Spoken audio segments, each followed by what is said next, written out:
మాతృదేవి తపన గురుదేవులకు తెలియపోలేదు. అందువల్ల తమ గదిలో జరిగే వాటన్నిటిని మాతృదేవి చూడాలని తమ గది ఉత్తర ద్వారాన్ని ఎప్పుడూ తెరిచి ఉండేవారట. తడికి రంధ్రం రోజురోజుకు పెద్దదవడం చూసిన గురుదేవులు ఒకరోజు తమాషాగా రామ్‌లాల్‌తో, "ఓ రామ్‌లాల్, తడికెలో రంధ్రం పెద్దదవుతూ వస్తుంది. ఒకరోజు మీ పిన్ని ముసుగు వ్రతం గాలిలో ఎగిరిపోతుంది చూడు" అన్నారు. అందుకు రామ్‌లాల్, "బాబాయ్, అందుకు కారణం మీరే. నేను ఉత్తరపు వాకిలిని మూసినా కూడా మీరే పదే పదే తెరిచి ఉంచుతున్నారు" అన్నాడు.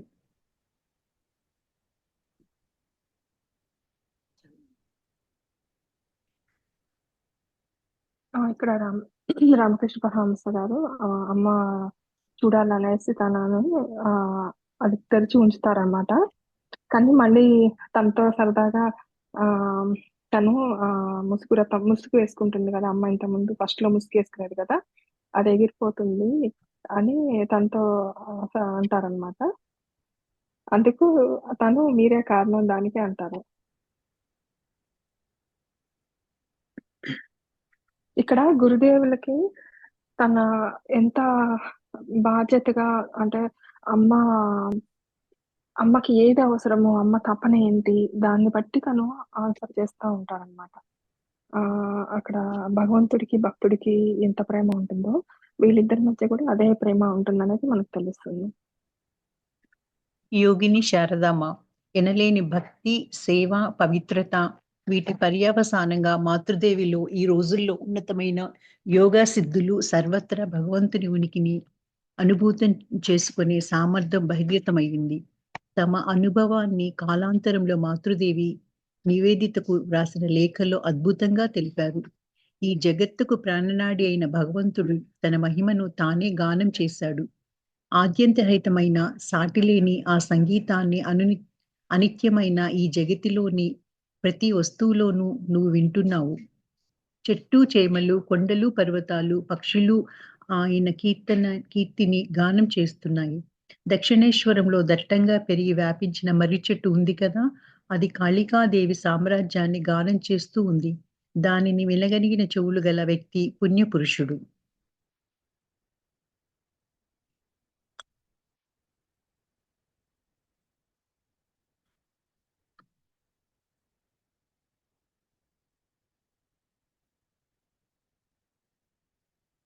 ఇక్కడ శారదామాత అంటే ఆమె సాధన గురించి చెప్తున్నారండి. ఈ సాధన ఆమె చాలా చేస్తుందనమాట. ఆమె యోగినిగా మారిపోతది శారదామాత. ఒక్క నిమిషం కొంచెం రోజుల్లో ఉన్నతమైన యోగ సిద్ధులు సర్వత్రా భగవంతుని ఉనికిని అనుభూతం చేసుకునే సామర్థ్యం అప్పుడు అమ్మకి తన తన సేవ వల్ల, తన పవిత్రత వల్ల ఆమెకి భగవంతుడిని చూడగలిగిందనమాట. ఆమె అనుభూతి చేసుకోగలిగింది అని రాస్తున్నారు. ఈ జగత్తుకు ప్రాణనాడి అయిన భగవంతుడు తన మహితను తానే గానం చేశాడు. అంటే ఆమెకి వినిపించారనమాట. భగవంతుని యొక్క గీతం ఆమెకి వినిపించింది. ఆ గీతమే వింటూ ఉన్నారు ప్రతి వస్తువులోనూ. అంటే మనం ఎప్పుడైతే ఎన్‌లైటన్ అవుతామో, మన మాయ అనే పొర వెలిగిపోయినప్పుడు వాళ్ళకి వినిపిస్తుందంట. మొత్తం అందులో గూడా ఓంకారమే వినిపిస్తుందంట. ఇక్కడ ఏ జగత్తులో ఉన్న ప్రతి దాంట్లో గూడా, అన్నిట్లలో గూడా భగవంతుడే కనిపిస్తాడు. అక్కడికి చేరుకుందనమాట. ఆ స్థితికి అమ్మ చేరుకుందని ఇక్కడ చెప్తున్నారండి. దక్షిణేశ్వర్‌లో దట్టంగా పెరిగి వ్యాపించిన మర్రి చెట్టు ఉంది కదా! అని అది కాళికాదేవి సామ్రాజ్యాన్ని గానం చేస్తూ ఉంది. దాన్ని వినగలిగిన చెవులు గల వ్యక్తి పుణ్యపురుషుడు. సో, ఎక్కడైనా సరే భగవంతుడి గానం ఉంటుంది ప్రకృతిలో. కానీ అది మనం వినలేము. ఎందుకంటే మాయ అనేది మనకి కమ్మేస్తుంది. ఒక్కసారి ఆ మాయ తొలగిపోయి మనము అంటే ప్యూర్‌గా అయినప్పుడు మన వ్యామోహాలు ఇవన్నీ తొలగిపోయినప్పుడు మనం ఎవరైనా వినగలరు ఆ భగవంతుడి యొక్క గానం. ఇప్పుడు గోపికలకి కృష్ణుడు గానము వినిపిస్తుంది గదా! అలానే మనకు కూడా వినగలము. ఇక్కడ అమ్మ ఆ స్థితికి చేరుకుంది. భగవంతుడి యొక్క గానాన్ని వినగలిగే స్థితికి చేరుకుంది అని చెప్తున్నారు. మరొకసారి ఒక భక్తురాలితో ఇలా అన్నారు. వెన్నెల రాత్రులలో నేను నహబత్తులో మెట్ల మీద కూర్చొని ధ్యానం చేసేదాన్ని. సర్వత్రా పరమ ప్రశాంతత. గంగా నదిలో చేపలు పట్టే జాలరుల పాటలు మాత్రం అప్పుడప్పుడు ఆ ప్రశాంతతను భగ్నం చేసేవి. కొన్ని సమయాలలో ఎవరో పిల్లన గ్రోవి ఊదేవారు. పిల్లన గ్రోవి నుండి వినవచ్చే మధురనాదం నన్ను ఆకట్టుకునేది. ఏమిటో ఆ నాదం భగవంతుని నుండే వస్తున్నట్లు అనిపించేది. ఆ భగవంతుని చూడాలని నా మనసు పరితపించేది. అట్లే నేను సమాధి మగ్నురాలనయ్యేదాన్ని.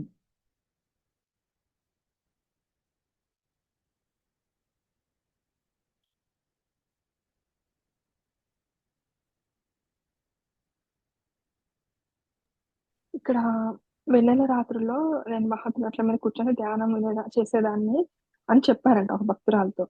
అయితే అప్పుడు ఆమెకు చాలా ప్రశాంతతగా అనిపించేదంట. ఆ వెన్నెల రాత్రుల్లో ఆమెకి. ఆ అయితే గంగా నదిలో చేపలు పట్టే జాలర్లు మాత్రం ఆ భగ్నం చేసేవంట పాటలు మాత్రమే అప్పుడప్పుడు. అంటే వేరే వాళ్ళు అంటే రాత్రి పూట కూడా వేరే వాళ్ళు పాటలు వస్తున్నప్పుడు ఆమె పాటని కొంచెం భగ్నం చేసేవని చెప్తున్నారు. అయితే ఆమె కృష్ణుడికి పిల్లన గురవి అది కూడా వినిపించేదనమాట. ఎట్లా అంటే ఆ నాదం భగవంతుడి నుండే వస్తున్నట్టు అనిపించేది. ఆ భగవంతుని చూడాలనే నా మనసు పరితపించేది. అట్లా నేను సో ఆమె ఎప్పుడైతే ఆ ప్రకృతిలో ఉన్న ఆ పిల్లన గురవి గానం విన్నదో ఎమ్మటే ఆమె సమాధిలోకి వెళ్ళిపోయేదని ఒక భక్తురాలతో చెప్పారండి. ఇలా బహుముఖ పరిణామాలను ప్రశాంతంగా, గాఢంగా ప్రదర్శిస్తూనే సాగింది మాతృదేవి జీవితం. ఆమె జీవితంలోని ఒక ముఖ్య ఘట్టమైన దక్షిణేశ్వర రోజులలో జరిగిన కొన్ని సంఘటనలను, ఆమెకు గురుదేవులకు మధ్య నెలకొన్న పవిత్ర బంధాన్ని ఇప్పుడు కాస్త పరికిద్దాం. అద్భుత దంపతులు, ఆధ్యాత్మికోన్నతి, అపూర్వ సంబంధం. మాతృదేవి ఉన్నత ఆధ్యాత్మిక అనుభూతులు పొందారు. అత్యంత ఉత్కృష్టమైన ఆధ్యాత్మిక స్థితిలో నెలకొన్నారు అని ఆమె జీవితాన్ని ఇంతదాకా పరికించిన మనకు తెలియవస్తుంది. ఆశ్చర్యాన్ని కలిగించే విషయం ఇది కాదు.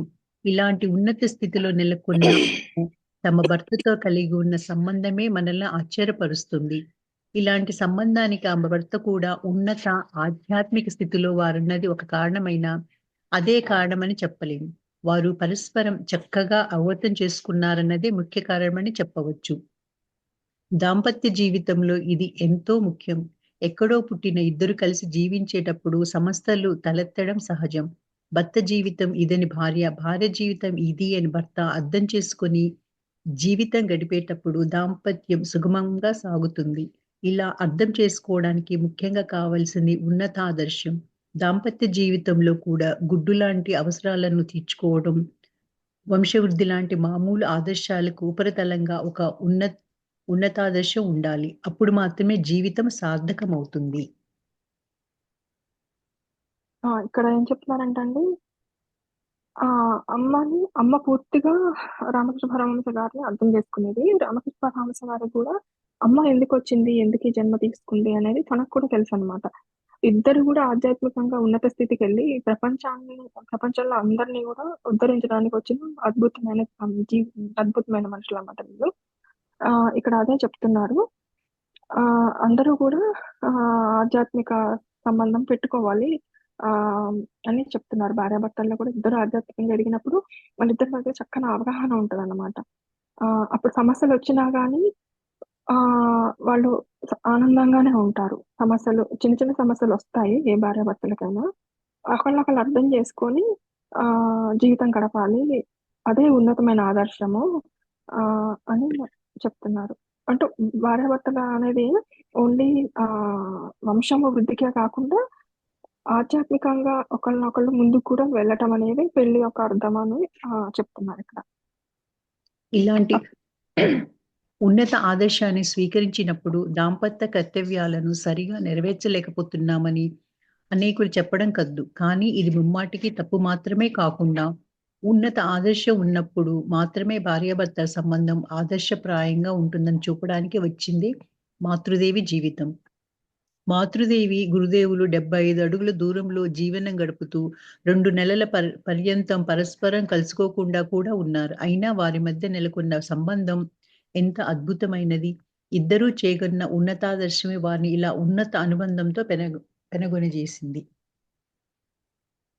సో ఇక్కడ ఎవరికైనా సరే ఒక ఉన్నతమైన ఎయిమ్ ఉండాలి. అంటే హైగా ఎయిమ్ చేయాలన్నమాట. అంటే ఈ జన్మలో నేను ఈ స్థితికి చేరాలి. అంటే సమాధి స్థితికి అట్లా చేరాలి. భగవంతుని తెలుసుకోవాలి అని ఉండి మనం భార్యాభర్తలుగా జీవించినప్పుడు ఇద్దరికి కూడా అప్పుడు వాళ్ళకింకా ఏవి రావన్నమాట. వాళ్ళ జీవితం కూడా ఎదుటి వాళ్ళకి ఆదర్శప్రాయంగా ఉంటుంది. వాళ్ళు దూరం ఉన్నా గానీ ఒక్క దగ్గరలో ఉన్నట్లుగానే ఉంటారు. వాళ్ళ దగ్గర దూరం అనేది వాళ్ళకేమి ఉండదు అని చెప్తున్నారు. ఆ ఆదర్శప్రాయంగా జీవించి మనకు చూపడానికే వాళ్ళు ఈ భూమి మీద జన్మ తీసుకున్నారని చెప్తారు. అంటే భార్యాభర్తలు ఎలా ఆదర్శంగా బతకాలి అనే దానికి. మాతృదేవి శ్రేయస్సు పట్ల గురుదేవుల అక్కర.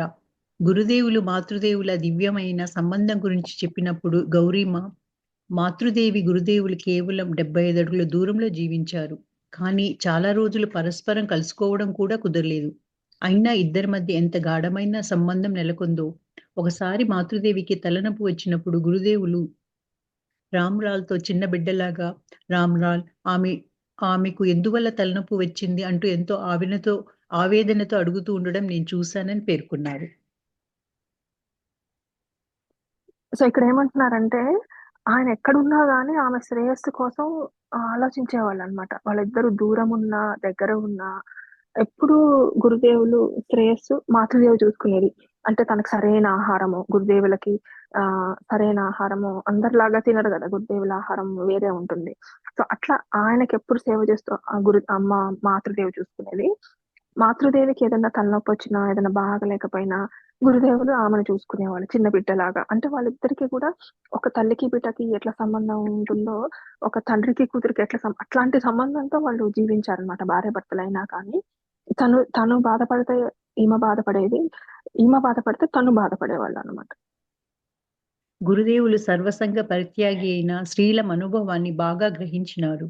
తన ఆవశ్యకతలను, చిన్న చిన్న ఆకాంక్షలను బట్టే గ్రహించి పూర్తి చేయాలని స్త్రీ ఆశిస్తుంది. అందువల్ల తమ శక్తి మేరకు ఆయన మాతృదేవి కోరికలను, అవసరాలను తీర్చారు. మాతృదేవికి ఆభరణాలు ధరించాలనే కోరిక ఉండేది. ఆమెకు ఆభరణాలు చేయించాలని సంకల్పించారు గురుదేవులు.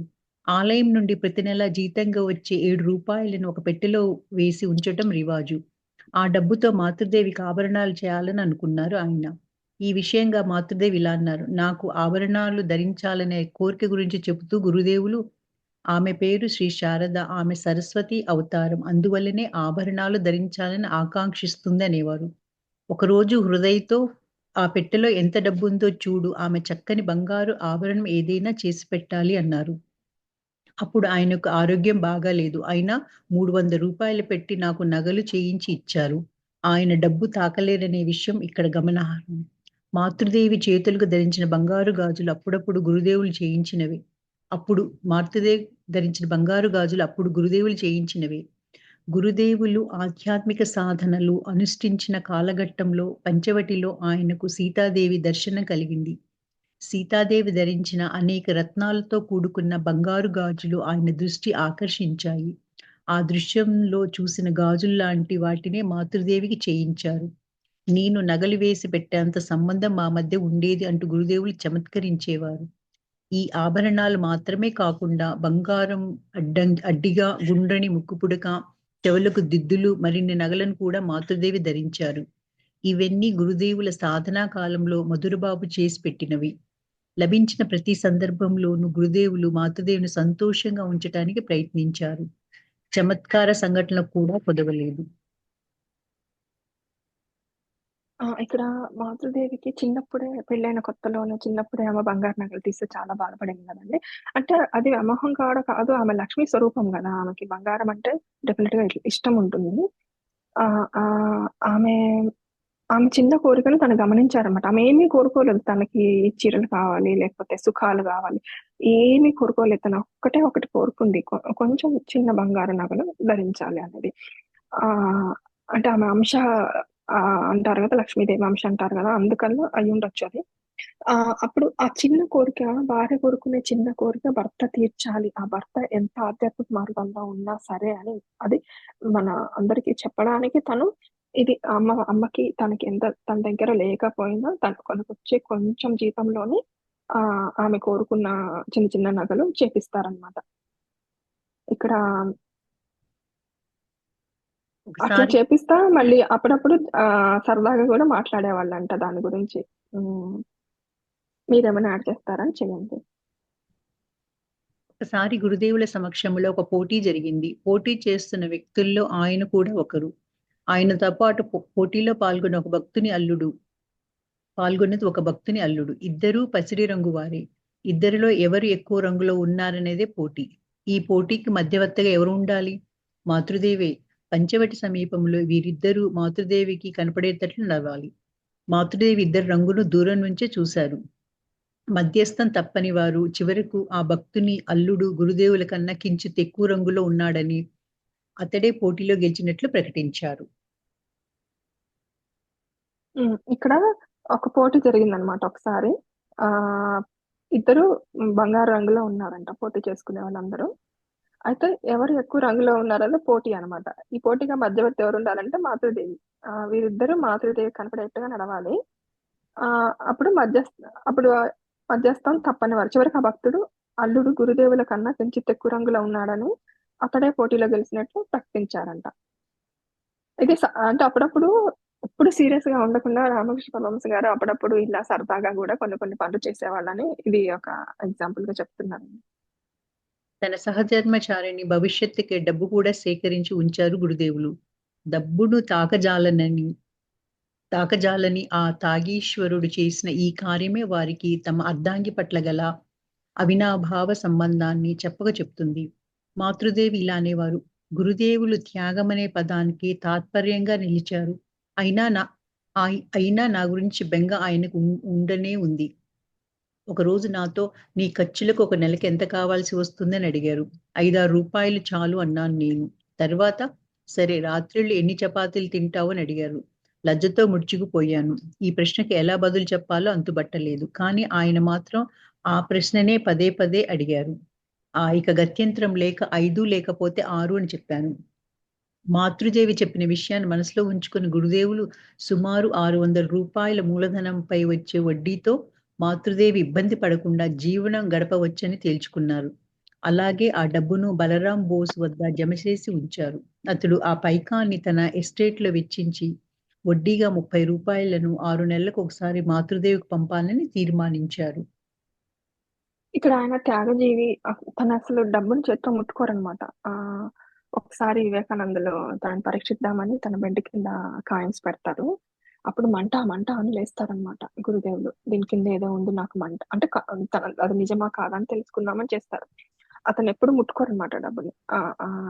అయితే కానీ తన బాధ్యత అంటే భర్తగా తన బాధ్యత మాత్రం ఆ భార్య సరిగ్గా భోజనానికి సరిపోదు తను సరి చేసి పెడతారు. తను ఎక్కడ భోజనానికి ఇబ్బంది పడకూడదని ఆమె ఎంత కరెక్ట్ గా ఎన్ని చపాతీలు తింటారో కరెక్ట్ గా కనుక్కొని వాటి కరెక్ట్ గా సరిపోయేంత డబ్బుని వడ్డీకి ఇస్తారనమాట. వేరే ఒక భక్తుడికి ఇచ్చి అక్కడ ఆ డబ్బుని దాని మీద వచ్చే వడ్డీ ఇంట్రెస్ట్ ఉంటుంది కదా అది అమ్మకి అందజేయాలి. ఆమె తినే ఫుడ్కి సరిపోను వచ్చేలా ఏర్పాటు చేస్తారనమాట. ఇక్కడ గురుదేవుల యొక్క ప్రేమ ఆయన బాధ్యత ఎలా తీసుకుంటున్నారు తన మీద ఆధారపడిన వాళ్ళని అనేది తెలుస్తుంది మనకి. మాతృదేవికి ప్రశంసన. భర్త చేసే చిన్న చిన్న ప్రశంసలు భార్యకి ఎంతో ఉత్సాహభరితంగాను ఆనందదాయకంగాను ఉంటాయి. మాతృదేవి మధురంగా పాడతారని మనం విన్నాం. ఒక రాత్రి మాతృదేవి లక్ష్మి ఇద్దరూ పాడుతున్నారు. పాఠభావంలో లీనమై వారు గానం చేయడం శ్రోతలను ఉన్నత స్థితిలో తీసుకెళ్లేట్లుగా ఉంది. దానితో పాటు సుశ్రావ్య కంఠం కలిసినందువల్ల శ్రోతలకు మధురానుభూతిని కలగజేసింది. గురుదేవులు ఆ పాటను పూర్తిగా విన్నారు. మన్నాడు మాతృదేవితో నిన్నటి రాత్రి ఆ పాటను తన్మయత్వంతో పాడావు. వినడానికి ఎంతో బాగుందన్నారు. ఆమె చేసే చిన్న చిన్న పనులు కూడా తను ప్రశంసించేవాళ్ళనమాట. ఎందుకంటే తనకు తెలుసు గురుదేవులకి భార్యకి భర్త చేసే చిన్న చిన్న ప్రశంసలు ఎంతో ఆనందాన్నిస్తాయి అనేసి. ఇక్కడ ఆమె పాట పాడుతున్నప్పుడు ఒకసారి అని గురుదేవులు చెప్తారనమాట. పూర్తిగా విని మర్నాడు చాలా బాగా పాడావి ఎంతో బాగుంది అని చెప్పారనమాట తనతోటి. కొన్ని సమయాలలో మాతృదేవి కాళీమాతకు పూలహారం తయారు చేసి ఇచ్చేవారు.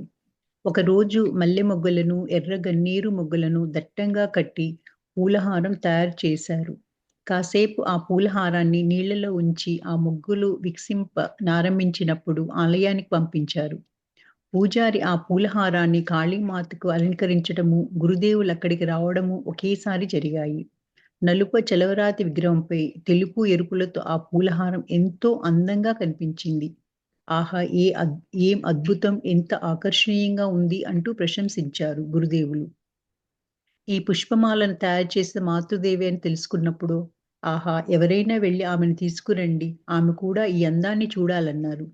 పని మనిషి బృందతో మాతృదేవి అక్కడకు వచ్చారు. భక్తులు కొందరు అక్కడ ఉండడం చూసి బృంద నక్కి వెనక వైపుగా వెళ్లి మెట్లు లేని చోట నుండి పైకి రావడానికి ప్రయత్నించారు. అది గమనించిన గురుదేవులు అటువైపు ఎక్కకు. ఆ జాలరి స్త్రీ ఆ రోజు అటువైపు ఎక్కి జారిపడి మరణించింది. మెట్లు ఎక్కిరా అన్నారు. ఈ మాటలు విని మాతృదేవి వస్తున్నారని తెలుసుకొని భక్తులు ఒదిగి నిలబడ్డారు. మాతృదేవి ముందున్న మెట్ల మీదుగా వచ్చి కాళీమాత కంఠంలో తాము కట్టిన పూలమాల శోభిస్తూ ఉండడం చూసి ఉప్పొంగిపోయారు. మనము ముందు అనుకున్నట్లుగా ఈ జన్మలో అమ్మ హ్మ్, లజ్జా స్త్రీగా జన్మ తీసుకుంటారు. అంటే ఆమె సిగ్గుపడతారనమాట. నలుగురిలోకి రారు తను. నలుగురిని చూడరు, నలుగురిలోకి రారు. అయితే మాతృదేవి ఒకసారి చాలా ప్రేమతో పూలహారాన్ని చాలా బాగా కడతారనమాట. కట్టినప్పుడు ఆ హారము నల్లరాతి కాళికాదేవి విగ్రహంలో మీద ఏసినప్పుడు చాలా బావుంటుంది. అది అమ్మ చూడాలని పిలిపిస్తారు. అప్పుడు అమ్మ వెనక నుంచి ఎవరికీ కనపడకుండా వద్దామనుకుంటుంది వెనక మెట్ల నుంచి. అప్పుడు కింద పడతావు, ముందు మెట్ల నుంచే రమ్మని గురువుగారు చెప్తారు. అప్పుడు మళ్ళీ అప్పుడు అందరూ అక్కడ ఉన్న వాళ్ళంతా కొంచెం దారిస్తారు అమ్మకి రావడానికి. అప్పుడు వచ్చి చాలా సంతోషపడుతుంది. తను కట్టిన మాల ఆ విగ్రహానికి చాలా బావుందని చూసి అమ్మ గూడా సంతోషిస్తుంది. మాతృదేవి పట్ల గౌరవం. నన్ను తూయి అంటూ పిలవని ఒకరిని వివాహం చేసుకునే భాగ్యం నాకు కలిగింది. ఒక పువ్వును నా మీదకి విసిరి కూడా నన్ను నొప్పించాలని తలంచిన ఉత్తములాయన అంటూ మాతృదేవి ప్రశంసించేటంతగా గురుదేవులు మాతృదేవి పట్ల వ్యవహరించారు. ఒకసారి మాతృదేవి గురుదేవులకు ఆహారం తీసుకువచ్చి ఉంచి వెళ్ళిపోయారు. వచ్చిన వ్యక్తి లక్ష్మి అనుకుని గురుదేవులు తూయి అనే పదాన్ని వాడి తలుపు మూసి వెళ్ళు అన్నారు. మాతృదేవి సరే అని చెప్పినప్పుడే వచ్చింది లక్ష్మి కాదని ఆయనకు తెలిసింది. అంతే తామేదో అమర్యాద చేసినట్లు, ఆహా! నువ్వా లక్ష్మి అని అనుకున్నాను. అన్యథా భావించవద్దంటూ పదే పదే కలతపడుతూ మాతృదేవితో అన్నారు. దాంతో ఆగారా మర్నాడు తెల్లవారగానే నహబతు తలుపు వద్ద నిలబడి, ఇదిగో చూడు నేను అలా అనడం తలుచుకొని రాత్రంతా నిద్రపోలేకపోయాను అని అన్నారట. అంత మాత్రమే కాదు, మాతృదేవి ఆయన తైలమర్దనం చేసిన తరువాత కాళ్ళు ఒత్తుతూ పరిచర్యలు చేశాక చేతులు జోడించి ఆమెకు నమస్కరించేవారట. ఇక్కడ మాతృదేవిలో ఆయన కాళికా మాతనే చూసేవాళ్ళనేది నిదర్శనం ఉంది. అమ్మవారిని చూస్తున్నప్పుడు చిన్న మాట కూడా మామూలు మనుషుల్ని అనే మాట అనలేరు కదా అమ్మని. అన ఒకసారి ఎవరో అనుకోని తను తుయ్యి అనే మాట అన్నారంట. అదేదో బెంగాలీ వర్డ్ అయ్యి ఉండొచ్చు. నాకు కూడా తెలీదండి దాని అర్థము. హ్మ్. అయితే అది అన్నందుకు ఆయన చాలా బాధపడ్డారంట. రాత్రంతా కూడా నిద్రపోలేదంట. ఆ మాట నేను శారదామాతను అన్నానే అని. అంత గౌరవంగా చూసుకునేవాళ్ళు.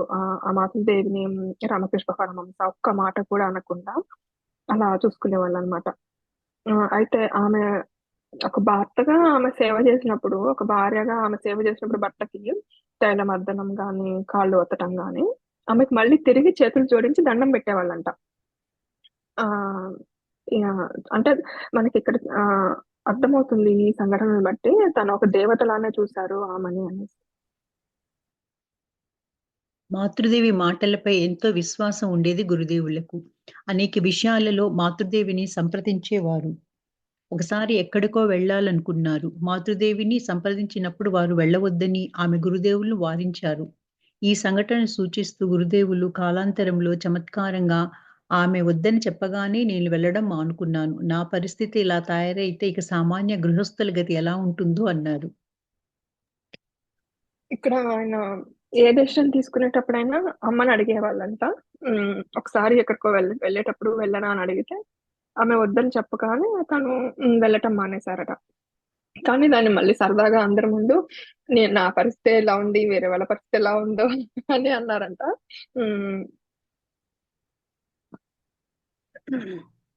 వీళ్ళ ప్రేమని వీళ్ళిద్దరి మధ్య ఒకళ్ళకుంటే ఒకళ్ళ ప్రేమను చూస్తుంటే నిజంగా ఆనందంతో ఉప్పొంగిపోతుంది మనసు. ఒకసారి గురుదేవులు సమక్షంలో మాతృదేవితో అమర్యాదగా మాట్లాడాడు. మాతృదేవి దాన్ని సహించారు. కానీ హృదయ చర్యకైన పర్యవసానాన్ని ఎరిగినవారు కాబట్టి గురుదేవులు, "ఇదిగో చూడు, నువ్వు నన్ను ఎంతగానో నిందించావు. కానీ ఆమెతో మాత్రం అట్లాడకు. నాలోని శక్తి కోపగించుకున్నా బహుశా నువ్వు బతికి బయటపడవచ్చు. కానీ ఆమెలోని శక్తి బుసకొడితే బ్రహ్మ, విష్ణు, మహేశ్వరులు దిగివచ్చినా నిన్ను కాపాడలేరు" అంటూ అతన్ని హెచ్చరించాడు. ఇక్కడ తనేం చెప్తున్నారంటే, నాకంటే కూడా అమ్మ చాలా శక్తిమంతురాలని వాళ్ళ భక్తులకు చెప్తున్నారు. ఈ సంఘటన ఎగ్జాంపుల్‌గా తీసుకొని నాకు కోపం అంటే ఒక్కొక్కసారి తన భక్తులు వాళ్ళని అనేవాళ్ళనమాట. రామకృష్ణ పరమహంసని అనేవాళ్ళు. అంటే ప్రేమతోనే అనేవాళ్ళు. కోపం కోపం చూపించేవాళ్ళు తన మీద. దాన్ని తను తీసుకునేవాళ్ళు రామకృష్ణ పరమహంస కూడా దాన్ని. అయితే నువ్వు నా మీద కోపం చూపించినా ఏమి కాదు. కానీ అమ్మ మీద కోపం చూపిస్తే ఆమెని బ్రహ్మ, విష్ణు, మహేశ్వరులు కాపాడుతున్నారు. ఆమెను ఏమన్నా అంటే వాళ్ళు నీ మీద చర్య తీసుకుంటారు అని వార్నింగ్ ఇచ్చారంట. అంటే అమ్మని అమర్యాదగా చూడొద్దని తన అందరికీ ఇండైరెక్ట్ గా చెప్పారనమాట. అంటే ఇంకొకటి అండి. తుయి అంటే మీనింగ్ వచ్చేసి నువ్వు అన్నమాట. అంటే జస్ట్ క్యాజువల్‌గా అనడం అన్నమాట. మర్యాద అట్లా కాకుండా అవునా? మీరు అంటారు కదా! తుయి అంటే ఆ! నువ్వు అన్నట్లని. అంటే నువ్వు అందుకు అని కూడా అంటే అంత రోజంతా ఆ! నిద్రపోలేదంట చూడండి అంటే అసలు. మీరు అన్న హ్మ్. తప్పితే నువ్వు అన్నందుకు తుయి అంటే నువ్వన్నమాట. ఆహా! అది. అసలు చూడండి ఎంత గౌరవించారో. ఒక దేవతలానే చూసారు తన జీవితమంతా. హ్మ్. తన వల్ల కూడా మాతృదేవి మనసు ఏ విధంగానూ బాధపడకుండా గురుదేవులు జాగ్రత్త పడేవారు. కుటుంబ విషయంలోనైనా, మరే విషయంలోనైనా సరే, తన నిర్ణయం ఇదే అంటూ మాతృదేవి ఖచ్చితంగా చెప్పేసారంటే, ఆ నిర్ణయాన్ని ప్రశ్నించడానికో, అందుకు భిన్నంగా నడుచుకోవడానికి ఆయన ప్రయత్నించరు. ఆ సమయంలో గురుదేవులను దర్శించుకోవడానికి వచ్చే భక్తులు అనేక పండ్లు, తీపి పదార్థాలు తీసుకువచ్చేవారు. మాతృదేవి వాటిలో కొంత గురుదేవులకి ప్రత్యేకంగా తీసి, మిగిలిన వాటిని అక్కడికి వచ్చే భక్తులకు, చుట్టుపక్కల ఉండే పిల్లలకు, ఇతరులకు పంచిపెట్టేవారు. దేనిని కూడా మిగలబెట్టరు. ఒకసారి మాతృదేవి ఇలా అందరికీ పంచిపెట్టుతూ ఉండడం చూసిన గురుదేవులు, "ఇలా ఇష్టమొచ్చినట్లు నువ్వు ఖర్చు చేస్తే కుటుంబాన్ని ఎలా నిర్వహిస్తావని?" ప్రశ్నించారు. సామాన్యంగా మాతృదేవి తన భావనలు బయటపడనియ్యరు. కానీ గురుదేవులు అలా అడిగేసరికి ఆమె ముఖం వాడిపోయింది. ఆకలితో తన వద్దకు వచ్చేవారికి ఆకలి తీర్చడానికి ఏదైనా పెట్టాలనే తన మాతృత్వ భావనలకు ఇలా అడ్డుపడుతున్నారేనని ఆమె మనసు బాధపడింది. అయినా మారు మాట్లాడక నా వద్దకు వెళ్ళిపోయారు. ఇక్కడ అమ్మ ఒకసారి ఏదైనా సరే ఆమె అందరూ గురుదేవులు చెప్పినట్టుగా నువ్వు ఒక్కళ్ళకే బిడ్డ తల్లి కావద్దు. అందరికీ తల్లి కావాలంటారు కదా! ఆ ప్రేమని ఆమె చూపించిందనమాట అందరి మీద. అయితే ఒకసారి తను ఊరికనే అడిగారనమాట. కుటుంబాన్ని ఎట్లా నడిపిస్తావు? అన్ని ఇట్లా దానం చేస్తూ ఉంటా అని. అప్పుడు ఆమె బాధపడి వెళ్ళిపోతుంది అక్కడి నుంచి. మాతృదేవి మనస్థితిని వెంటనే అర్థం చేసుకున్నారు గురుదేవులు. వెంటనే పక్కన ఉన్న రామ్‌లాల్‌ని పిలిచి, "ఒరేయ్ రామ్‌లాల్, మీ పిన్నమ్మ కోపగించుకొని వెళ్ళిపోయింది. పరిగెత్తు, పరిగెత్తు, పరిగెత్తుకుంటూ వెళ్లి ఆమెకు సర్ది చెప్పు. లేకపోతే నా అవస్థ అంతే" అంటూ మాతృదేవిని అనునయించడానికి రామ్‌లాల్‌ని పంపించారు. ఇప్పుడు తను చెప్తారనమాట. ఆమెకు కోపమొచ్చింది. తెలుసుకుంటారు తనకి బాధేసిందని. వెళ్ళి అన్నాయించు నేను తను వెళ్ళలేరు గదా అక్కడికి. అందుకని తన భక్తుల్ని పంపిస్తారనమాట. ఆశా గారు మీరేమన్నా చెప్తారండి ఇక్కడి నుంచి? ఒకసారి అన్మ్యూట్ చేసుకోరా ఆశా గారు?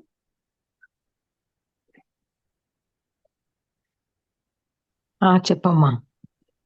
ఇప్పటి నుంచి మీరు చెప్పండి ఎక్స్‌ప్లనేషన్. సరే. మాతృదేవి సూక్ష్మగ్రాహ్యత. మాతృదేవి జీవితాన్ని, అవసరాలను గురుదేవులు ఎరిగి ఉన్నట్లే, గురుదేవుల ఉన్నత ఆధ్యాత్మిక స్థితులు మాతృదేవికి ఎరుకే. ఒకసారి గురుదేవులు మాతృదేవితో తన పడక గది ఇత్యాదులను శుభ్రం చేయమని చెప్పి, కాళికాలయానికి వెళ్లారు. ఆయన తిరిగి వచ్చేలోపు తన పనిని ముగించాలని మాతృదేవి ఆదరాబాదరాగా పని చేయసాగారు. కానీ గురుదేవులు సత్వరమే కాళికాలయం నుండి తిరిగి వచ్చేశారు. వచ్చేతప్పుడు మితిమీరి తాగినట్లు కళ్ళు ఎర్రబారి, కాళ్ళు తడబడి తూలుతూ వచ్చారు. వచ్చిన వారు వెనుక నుండి హఠాత్తుగా మాతృదేవిని తాకి నెట్టుకుంటూ, "అవును శారద, నేను ఏమన్నా మద్యం తాగానా?" అని తడబడే మాటల్లో అడిగారు. గురుదేవులు తనను సమీపించే వరకు మాతృదేవి గమనించలేదు. హఠాత్తుగా ఆయన కంఠస్వరం విని హడలిపోయారు. మరుక్షణం తేరుకొని, మీరెందుకు మద్యం సేవించాలి?" అన్నారు. అందుకు గురుదేవులు, "అలా అయితే నేనెందుకు తూలుతున్నాను? మాటలెందుకు తడబడుతున్నాయి? బహుశా కాస్త త్రాగానేమో అన్నారు. లేదు లేదు, మీరెందుకు మద్యం తాగాలి? శ్రీ కాళికామాత ప్రేమామృతాన్ని కదా మీరు గ్రోలి ఉన్నారు అన్నారు మాతృదేవి. ఈ జవాబు గురుదేవులకు పరమ తృప్తినిచ్చింది. తన యథార్థ పరిస్థితిని మాతృదేవి అర్థం చేసుకున్నారని గ్రహించి పరమానందంతో నిజమే, నువ్వు సరిగ్గా చెప్పావు అన్నారు.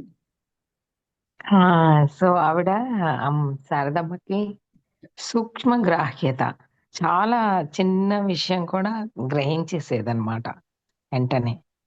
ఆ గ్రహింపు వల్ల ఆవిడని అట్లా తీసుకునేవారు.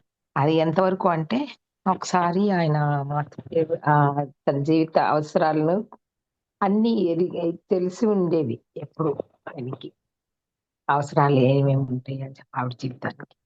కాకపోతే ఆయన మాతృదేవికి కూడా అలాగే అన్ని విషయాలు తెలుసు ఆయన గురించి. ఒకసారి ఆయన మా పడక గదిలో శుభ్రం చేయమని చెప్పి వెళ్ళిపోయారనమాట, తన ఆవిడతో చెప్పి, తన పడక గది వెళ్ళిపోతే ఈ తిరిగి వచ్చే లోపల ఈవిడ ఏం పని ముగించాలని ఓ హడావిడి పడిపోతుంది. కానీ ఆయన తొందరగా వచ్చేసారు, అనుకున్న టైం కంటే ముందుగా వచ్చేసారు. వచ్చేటప్పుడు వచ్చి ఎక్కువ మితిమీరి తాగి కాళ్ళు తాడబడుతూ చాలా ఇదిగా వచ్చారనమాట పరిస్థితి. ఆవిడ్ని తాకుతున్నట్టు నెట్టుకుంటూ వెళ్తున్నారు. వెళ్ళేసరికి ఈవిడేం అయితే ఈవిడ అవును నేను ఈవిడ అడిగారు, ఏంటి ఇట్లా ఉన్నారు ఏంటని చూస్తోంది. అవును శారదా, నేనేమన్నా అని ఆయనకే డౌట్ వచ్చి తడబడే మాటలతో అడిగారు అన్నమాట ఈవిడ్ని, నేనేమన్నా తాగానా అని చెప్పి.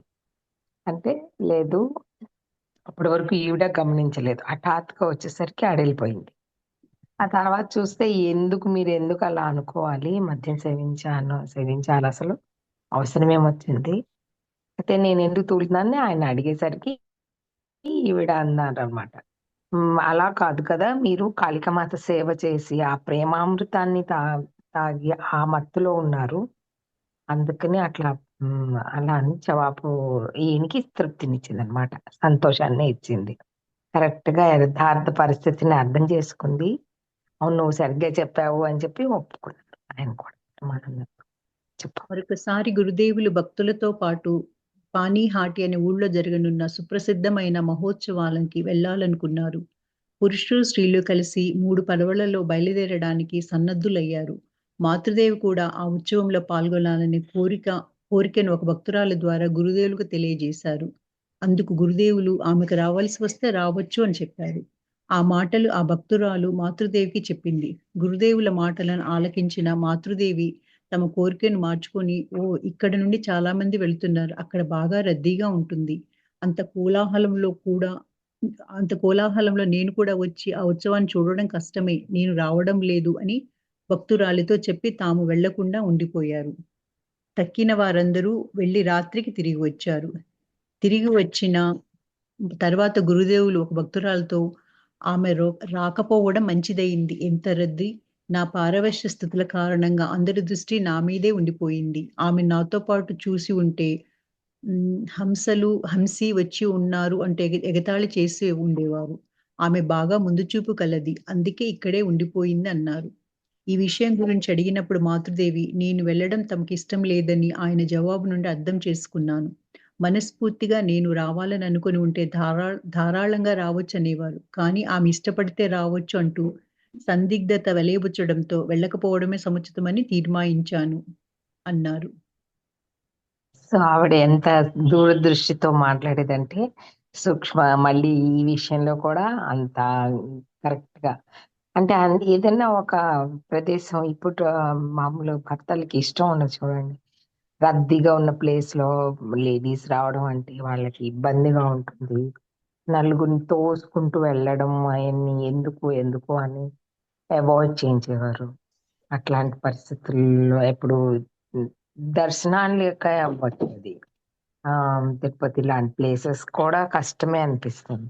ఎందుకు అంత రద్దీ టైంలో ఎందుకు రావడం లే అని అనుకునే పరిస్థితులు ఉంటాయి ఎప్పుడు. అట్లాగే ఈయన గ్రహించుకునేవారు. ఈయన అలా అని ఏం చేసేవారు, ఆవిడ నొప్పించకూడదు, ఆవిడకి ఏమి కరెక్ట్ గా అయితే ఆవిడ నిర్ణయించుకొని అని చెప్పి దాన్ని విషయాన్ని వదిలేసేవారు.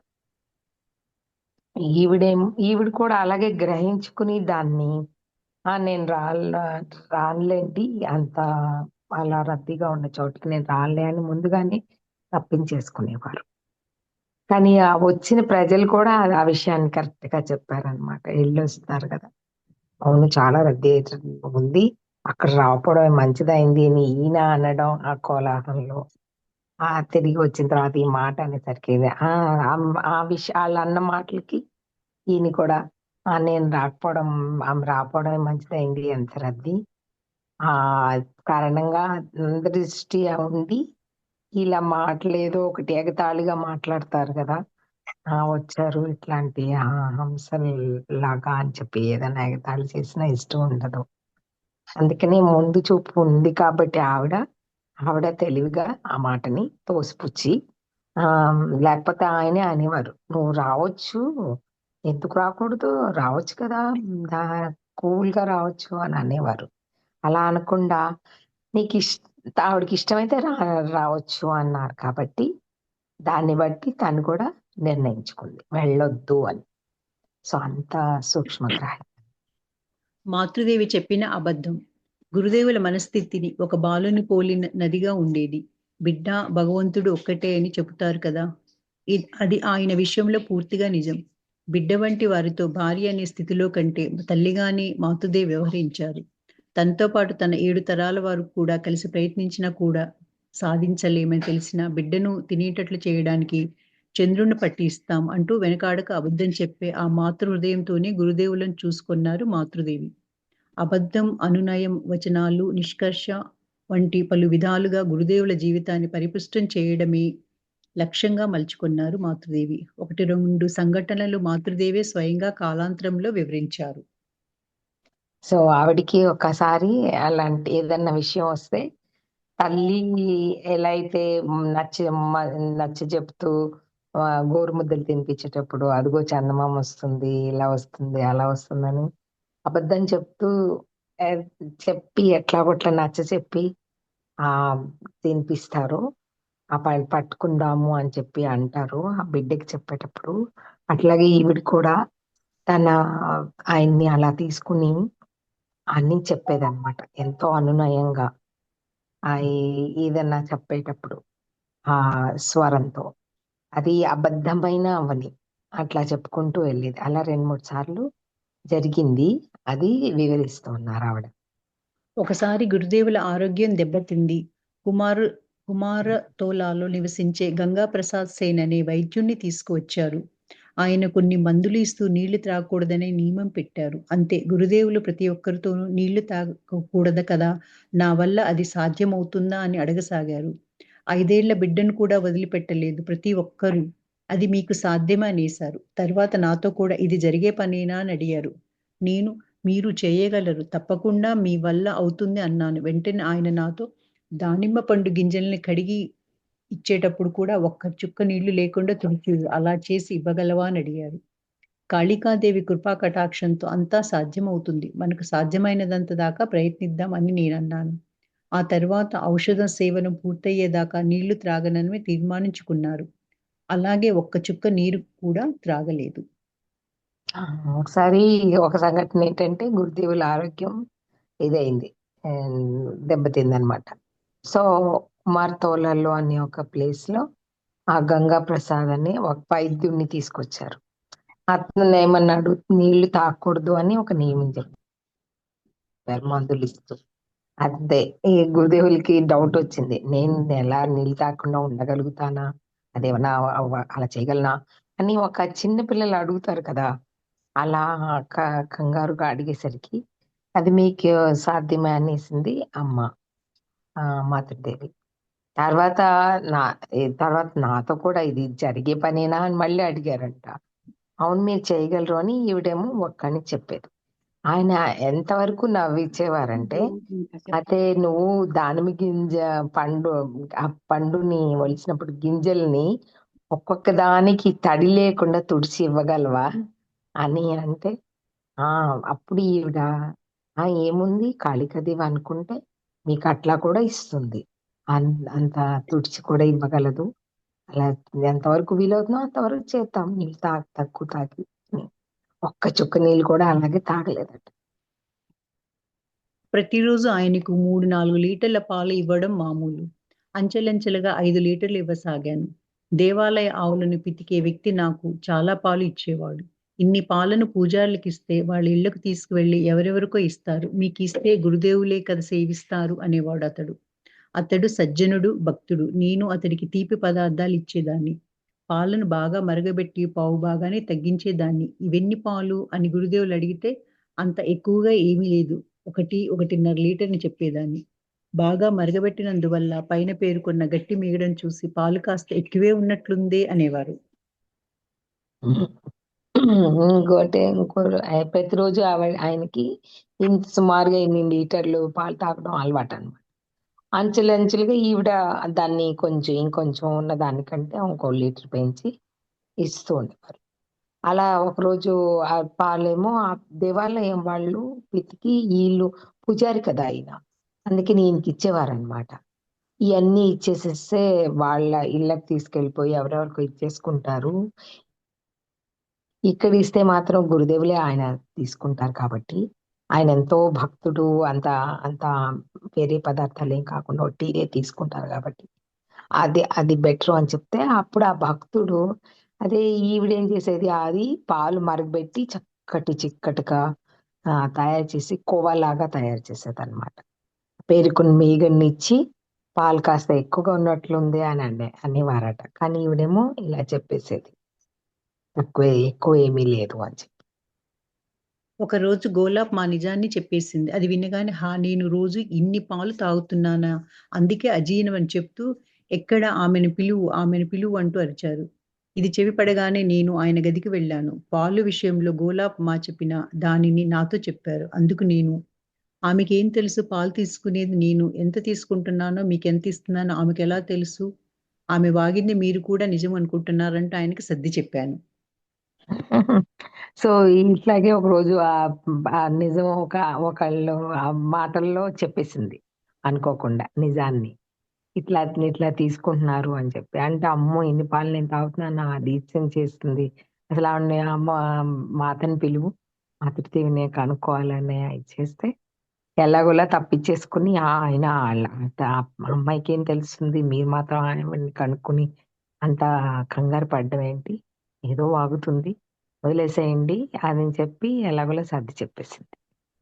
ఆయన వదల్లేదు. మరో రోజు గోలాప్‌ని వివరంగా అడిగాడు. ఆమె కూడా ఒక చెంబెడు పాలు ఆలయం నుండి వస్తుంది. పాలు పితికేవాడు ప్రత్యేకంగా ఒక చెంబు ఇస్తున్నాడని చెప్పేసింది. వెంటనే నన్ను పిలిపించారు. నేను ఎంత పాలు తీసుకుంటున్నానో ఖచ్చితంగా చెప్పమన్నారు. అందుకు నేను ఇవన్నీ ఎందుకు? ఈ లెక్కలన్నీ ఎవరికి తెలుసు? మీరు పాలు తీసుకోవాలని మాత్రం నాకు తెలుసు. కానీ ఈ అరసేరు లెక్కలన్నీ నాకు తెలియదు అన్నాను.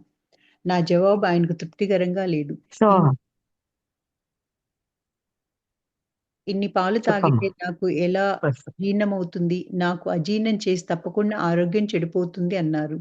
ఈ ఆలోచన ఆయన మనసులో మెదలగానే ఆయనకు నిజంగానే అజీర్ణం చేసింది. ఆ రాత్రి కాస్త బార్లీ జావ మాత్రమే తీసుకోవాల్సి వచ్చింది. తరువాత గోలాప్ నాతో అమ్మా ముందే ఈ విషయం నాతో చెప్పి ఉండవచ్చు కదా! నా కారణంగా ఆయన రాత్రి ఆహారం తప్పిపోయిందే అంది. భోజనం సమయంలో చిన్న అబద్ధం ఆడటం తప్పు కాదు. ఇలా చేసే ఆయనను ఆహారం తీసుకునేటట్టు చేస్తున్నానన్నాను నేను. ఎలాగో ఆయన వ్యాధి నయమై ఆరోగ్యం కుదుటపడింది. సో ఫైనల్లీ ఆయనకు అభయంగా ఉండిపోయింది. నేను ఇంత పాలు తీసుకున్నా. ఫైనల్ గా అడిగారు మళ్ళీ అమ్మాయిని, ఇచ్చే అమ్మాయిని. తను అంది, నేను చూశాను కళ్ళతో, ఇట్లా ఇంత పాలు ఒక చెంబుడు మాత్రం తప్పకుండా వస్తుంది. అంటే అది కూడా ఎక్కువే కదా అని ఈయనకి ఆ లెక్కలన్నీ ఎవరికి తెలుసు అని ఈవిడ తోసిపుచ్చేయడం, పట్టించుకోకండి అని చెప్పి ఎలా కూడా తప్పిస్తూ ఉంది. కానీ ఆయన ఎలా అయితే మనం అంటే మన థాట్ లో ఎలా ఉంటే జీర్ణం కావట్లేదు అన్న ఫీలింగ్ తో ఆయనకి అదే హెల్త్ దెబ్బతిందనమాట. సో అప్పుడు ఇక తీసుకుని ఆ బార్లీ జావా, అంటే ఆ రోజుల్లో ఏం చేసేవారంటే పాలు చాలా అరుగు అని ఆరోగ్యం బాగాలేనప్పుడల్లా ఇలా ఈ జావలు కాసుకుని తాగేసేవారు. తాగి పడుకోవడం జరిగేది అనమాట. అంటే ఇలాంటి వెరైటీస్ లేవు కదా, సూప్స్ ఇవి అని. ఎక్కువ ఆహారం తీసుకోకుండా ఉండటం ఒక అలవాటు అయిపోయేది, ఆరోగ్యం బాగాలేదు అంటే. సో అట్లా అయ్యో నా కారణంగా ఆయన ఆహారం తీసుకోవడం తప్పిపోయింది అని ఫీల్ అయ్యేవారు. ఎందుకంటే వేరే చరిత్రలు ఉండేవి కాదు కదా ఆ రోజుల్లో. అన్ని చాలా ఖచ్చితంగా ఒక టైంకి ఇంత తిన్నారు అంటే మళ్ళీ మర్నాడు పొద్దున వరకు మళ్ళీ ఏం తీసుకునేవారు. అదే ఒంట్లో బాగాలేదంటే అసలు మానేసేవారు. సో అందుకని అంత ఫీల్ అయింది అమ్మాయి.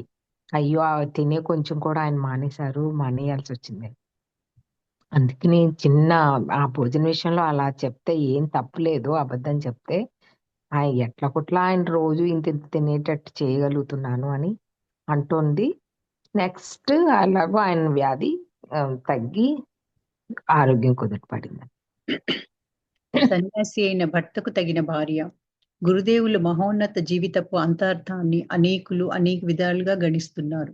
కానీ మాతృదేవికి సంబంధించినంత వరకు ఆయన మహోన్నత జీవితం సన్యాశ్రమ ఉత్కృష్టతను త్యాగపు మహిమాన్వితాన్ని చాటడాని కోసమే.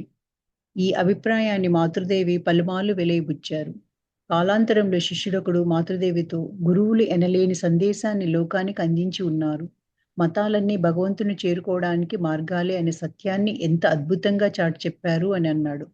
అందుకు మాతృదేవి, నాయనా నువ్వు చెప్తున్న సర్వమత సమన్వయ విషయం నిజమే. కానీ ఈ నిదాన్ని ఈ నిజాన్ని బోధించడం కోసం ఆయన పలు మత సాధనలు అనుష్ఠించారని నాకు అనిపించడం లేదు.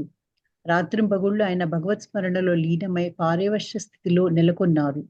హిందూ మతపు పలు మార్గాల ద్వారాను క్రైస్తవం, ఇస్లాం మతాల మూలంగాను గురుదేవుల ప్రత్యేకత ఆయన సర్వసంగ పరిత్యాగంలోనే ఉందని నాకు అనిపించింది. ఇలాంటి ఒక సహజ సన్యాసం మరెవరిలోనైనా కనిపిస్తుందా? సన్యాసమే ఆయన ఆభరణం అన్నారు. సో అది ఆయన ఎంత సన్యాసించేవారంటే ఆయనకి తగిన భార్యగానే మాతృదేవి కూడా నడుచుకునేవారు. ఆయన ఒకసారి ఒక విషయం చెప్తోంది. గురుదేవులు ఆయన జీవిత అంతరార్థాన్ని అనేకులు అనేక రకంగా గణిస్తున్నారు.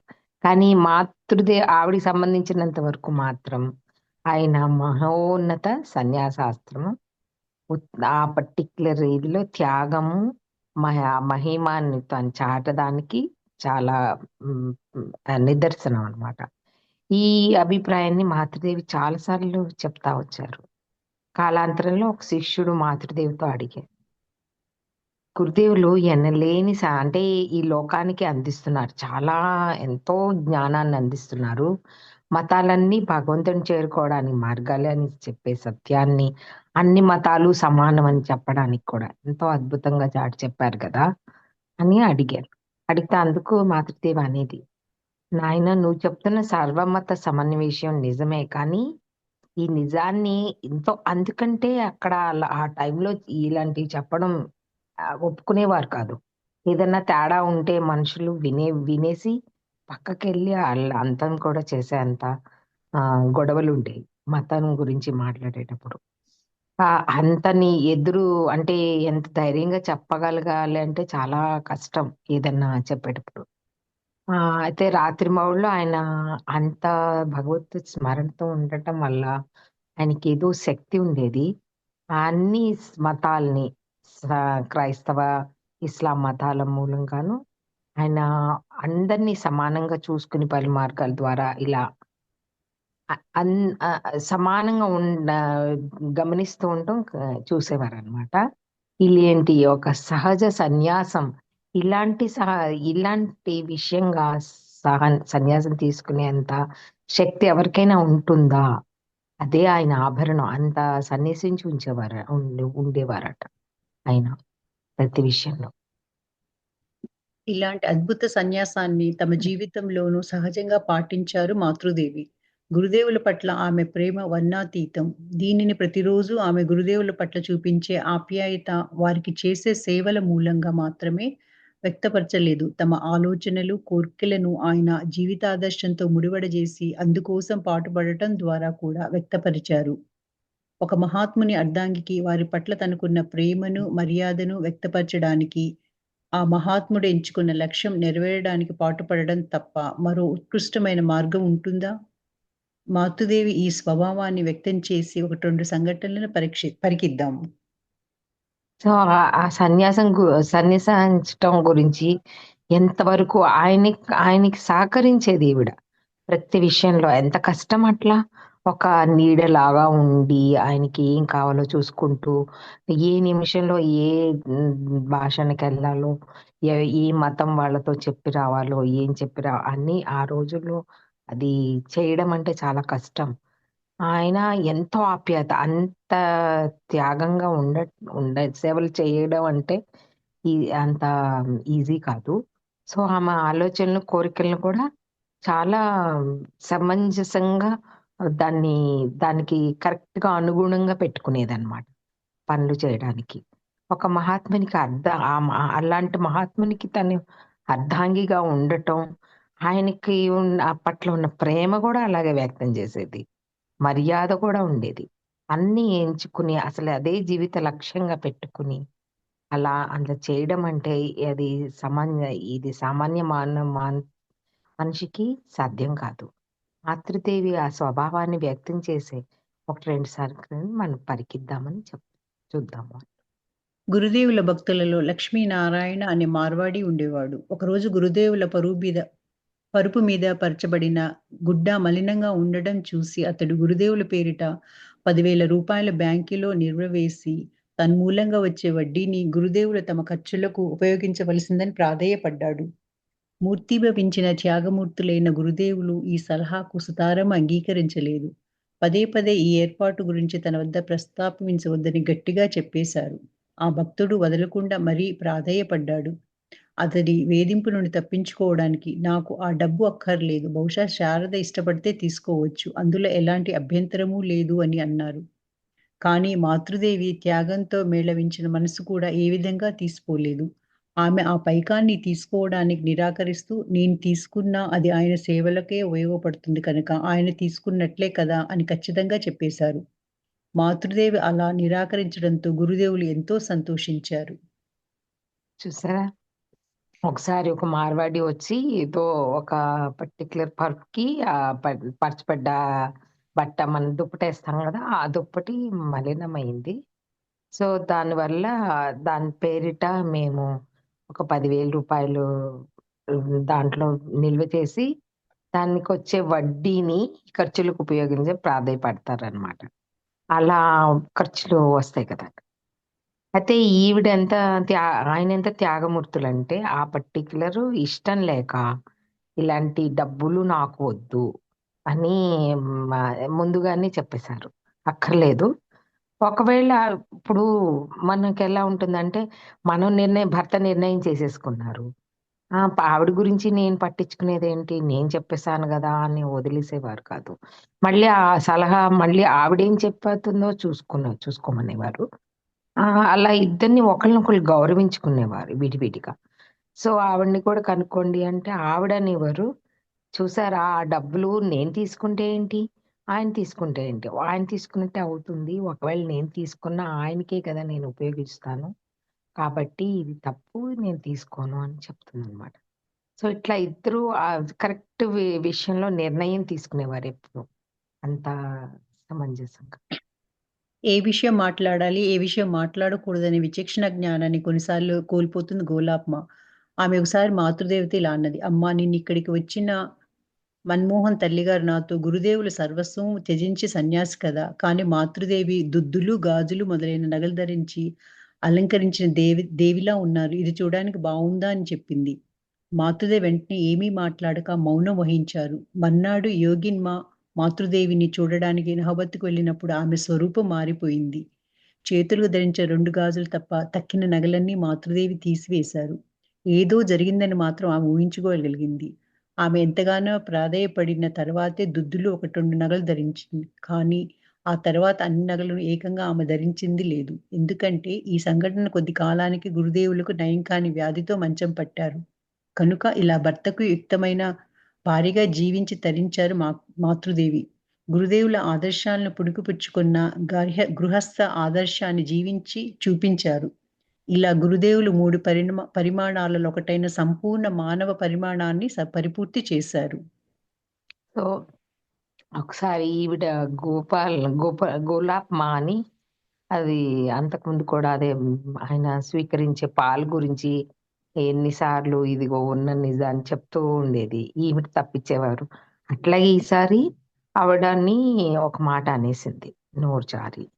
ఏంటంటే ఎంతో ఏదో సన్యాసము అనుకుంటాం కానీ సర్వం త్యజించిన సన్యాసి కదా! అలాంటప్పుడు ఈ గాజులు, ఈ దుద్దులు అలంకరించి ఎంత దేవిలా ఎంత బాగా బెర తయారై ఉన్నారు కదా! ఇదేమన్నా బావుందా అని అందంట. అంతే. ఆవిడ ఏమీ అంటే మనమైతే ఏంటి ఇట్లా మాట్లాడుతున్నావేంటి అని ఒక రకంగా ఒక మాట అనేసేసుకోవచ్చు. మనసులో కూడా అనుకోవచ్చు, లేకపోతే పైన కోప్పడొచ్చు. కానీ ఆవిడ అలా కాదు. మౌనం వహించి ఎళ్లి సైలెంట్‌గా వెంటనే తన స్వరూపం అంతా మార్చేసుకునేటట్లుగా అన్నీ తీసేసింది. నగలన్నీ తీసేసి అలా ఉండాలని నిర్ణయించుకుంది. ఏదో జరిగిందని తెలిసి ఆమె ఊహించుకోగలిగిందనమాట. తర్వాత ఎవ్వరు ప్రాధేయపడ్డా ఇంక ఆవిడ ఆ నగలు మళ్ళీ ధరించలేదు. ఏదో ఇంకొక ఒక్కొక్క దుద్దులును 2 నగలేయో ధరించేవారు. ఇక అవి కూడా తగ్గించేసింది. ఎందుకంటే గురుదేవులు ఆయనకి ఏదో వ్యాధితో మంచం పట్టడం జరిగింది. తర్వాత అట్లా ఇద్దరు ఒకళ్ళకొకళ్ళు అనుకరించుకుని ఆళ్ళిద్దరూ అలా జీవించారనమాట. పరిపూర్ణ జీవితాన్ని ముందుకు తీసుకెళ్లారు. పరిమాణాన్ని పూర్తి చేశారు.